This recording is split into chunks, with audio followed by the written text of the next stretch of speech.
morning, Miss Ngân. First of all, we would like to thank you for spending your time help us completing our assignment. So we have some questions for you. Okay, morning, Mr. Hill. Hello, everyone. So the first question is, could you please give us more details about the course of director and their work in your school? Well, even though we work in the same university, it's also FPT University, but I actually work in another institute that we usually call like 5D. That means we provide international training degree for the student. And therefore, we have totally different way of managing the whole university. So let's see, maybe you have known already, for 5D, we apply the vertical management system from Hanoi to Ho Chi Minh City, in which we have to really follow the practices in educating, in training, and so on from the headquarters. Okay, so basically in Ho Chi Minh City, we have, let's see, okay, we have one academic manager who takes the responsibility for managing and overseeing the performance of not only the academic department, but also for sales department, marketing department, student relation department. Okay, and under this position, we have one academic head. Okay, and she will take responsibility for recruiting new staff, training new lecturer, and solving different kinds of academic matters. And below that, we have lecturer. Me, for example, who have different expertise in different field of the study. And also we have a support from other academic staff who are really willing to help in scheduling the studying schedule and also the working hours for the lecturer. Yeah, basically it's going to be the whole process. So the second question is that by what means does the school inform you about your job application? Yes. So normally before every semester, okay, all of the lecturers will receive a proposed timetable and teaching hours from the academic staff. And if we accept these proposal, okay, we have to send a confirmation from email. Or in case we have any, or we want to have any modification, also we can contact through email, or we also can phone them directly. Thank you. And how do you use management information system in teaching and grading? If you're concerned about the management information system, yes, we do have the intranet system that we call it like IAP. Okay, you guys have CMS, right? We also have IAP. It's somehow more or less similar. Firstly, as a lecturer, I might use the IAP for checking the timetable, checking the watermark or water grade for the student on the IAP. Is something is similar. Okay. More than that, the differences between the CMS and the IAP is that the student from 5D, they are not allowed, okay, to submit the paper on the IAP. But instead, they will submit one hard copy for me directly and another soft copy to another system that we call Thụy. Maybe you have more about it already, right? Is it Thụy? And based on the Thụy, we're going to check the plagiarism rate of the student to see whether they copy and paste from any other sources. And yeah, and then we're going to award a mark for the student on the IEP, not on the Thụy. Yeah. And do you find any limitation of that system? Yeah, really, because we have to really receive the hard copy, we have to mark on that, and we have to give the feedback from that to the student. That means they just only receive the mark and the grade on the IEP without any feedback. Okay? However, the soft copy will be submitted on the LMS, on the Thụy, and that's why we have to really compare, spend time comparing whether the content in hard copy and the soft copy are the same or not. Because sometimes students want to avoid plagiarism, they're going to submit the hard copy, which is so different from the one I submit online. And it wastes a lot of time for both parties, for me and also for the student, to check the feedback, to check the grade, and so on. Yeah, like that. And in case if the student want to ask you more about the lessons or anything besides the student and how they can contact you. So if we mention about the contacting each other, we don't have the formal way of contacting except email. But normally students, they're going to contact me through Facebook, for example, or other kinds of social media. It's not formal. It's not a formal way of contacting, but they can do it. So, by what means does the school inform you about your job application? Yes, normally at the beginning of every semester, all of the lecturer will receive the proposed timetable, the teaching hours, for example, from the academic staff through email. And if whether we accept it or we deny it, we have to really send back the email to confirm about that. So in case we have any change or want any change in the timetable, we can contact them through email or we can phone them directly. Are there any other methods in evaluating the performance of the steps? The good thing about the IEP system that I just introduced to you before, it is also track the teaching record of the lecturer, and based on the check your attendance that we usually do at the beginning of every slot, okay? And based on that, we're gonna receive the money, the salary equivalent to the teaching record. So if we forget to take the attendance for the student, for example, we have no result. Yeah. Thank you. Yeah, thank you.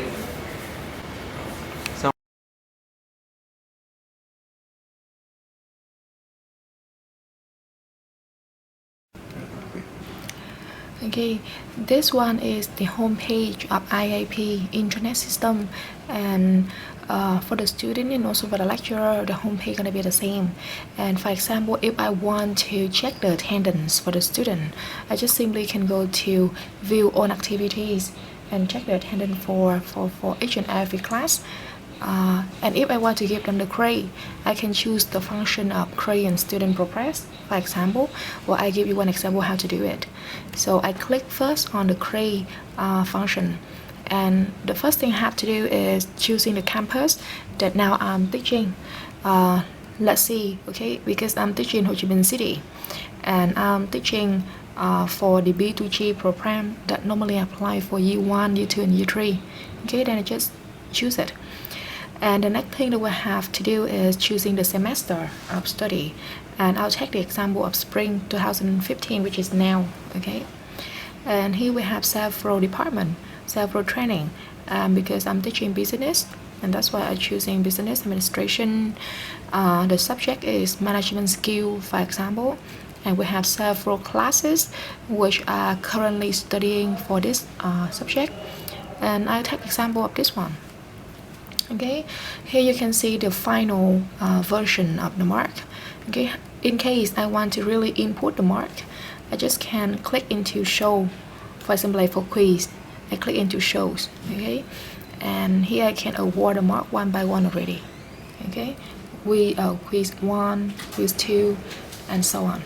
Okay, and after that we have to only input the mark for the student, and the total mark is the one that the student might receive. And for sure, on the home page of the student, they also can see exactly how the mark is awarded.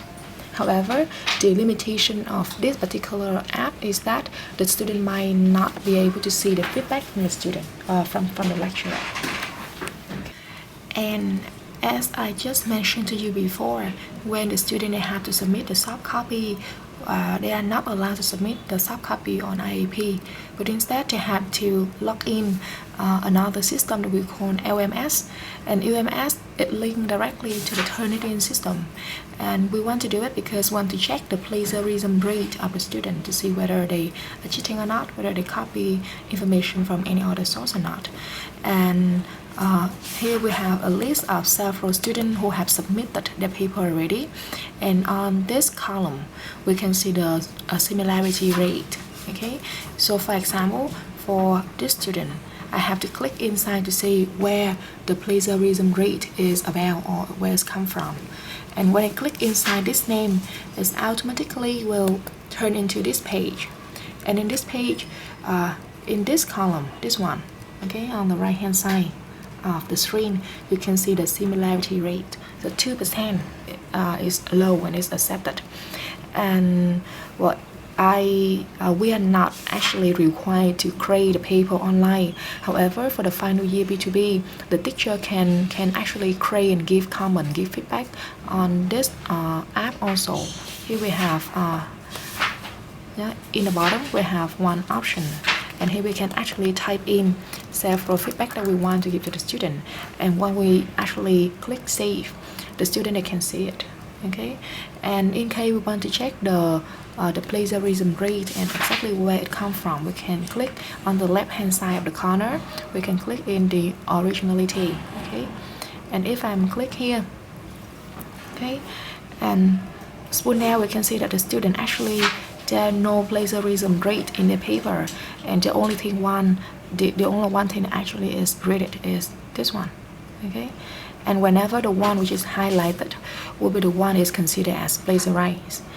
I give you another example for the student who have the high plagiarism rate.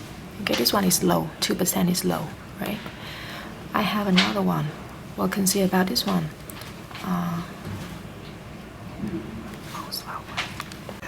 And when we click in her name, we can come up directly to her paper. And in order to check the plagiarism rate and the source of the information, I have to really go into the left corner in the originality and have to click on that. Okay, and now I can see where the plagiarism rate comes from. Okay, those sentences which are highlighted, I consider as plagiarism. Okay, however, this one is okay because it's just about the table content. However, if I scroll down to the main body, okay, here, well, actually the student, it seems like she not really good in paraphrase the sentence and the paragraph, and that's why it's resulted in a really high plagiarism rate. And if I want to check where this information come from, I can click in, for example, here number 3, where it indicates the source of information. Okay, so here it said that this part actually is submitted to another informatic education limited. The main student, they get the information online and from this site specifically, and have to do the rest with other source of information. Okay, so here she did it, but she not really reference. Reference means that we have to track down where she tagged the information, but here she did not do it. But luckily, the plagiarism rate on the right hand side just about 17%, not exceed 20%, so 25%. So it's safe. It's a safe paper, so it's okay for that. But I have to do is have to remind her about it's better to rearrange or replace her sentences in the future in order to avoid plagiarism rate. Okay, and that's it. Now we will move on to the conclusion part. The information system at FIDE has many good parts. The first is the modern equipment and IT infrastructure provide convenient experiences for the users. Students can get access to the latest educational program and knowledge in a comfortable environment. The easy-to-access IAP system makes the class registration of students more simple compared to other universities. The Wi-Fi connection available most of the time allows the lecturers and students to make any adjustment on time. The school can keep track of students' availability easily. Compared to FPT University, which uses the fingerprint system to check the presence of students, some students may come to the school to insert their fingerprint on the machine and then go somewhere else, which can affect the results of their study and also damage the school's reputation. At FIDE, only the lecturers can check the students' attendance, so students here will have to come to class more often, otherwise they won't be able to pass the course. The lecturers can check whether the students really did the work or not by using the LMS system, which can trace out to the source where the students take it. However, there are still some inconveniences exist in the management system of FIDE. Complex management system. According to the academic staff we interviewed, she has to manage both systems, iap.fsp.edu.vn and iap.fpt.edu.vn, which will take her double the time to enter and manage the data. Poor internet connection. Sometimes the system's internet connection is poor and it affects the speed of her work a lot. Complicated system. The students have to submit their soft copy of the assignment on one system, which is the LMS system, and then receive the grade without any feedback on another system, which is the IAP. This can cause confusion for the students. Lack of communication. The IAP system doesn't have a communication function, so the students will have to use another communication tools like email, Facebook to contact the lecturers. Network capacity. The database server may not be able to serve the whole campus if the number of students grows more. We have some recommendations that we think is suitable for the improvement of 5D information system. First is to combine the two IAP systems into one unique system in order to cut out the time and reduce the work for the staffs. Provide lecturers with power so they can also check and manage the grade of the students. Increase the interactivity of the IAP system by adding a communication function. Upgrade the wireless network service and have a backup line network. Upgrade the database server to prepare for the future growth of the school.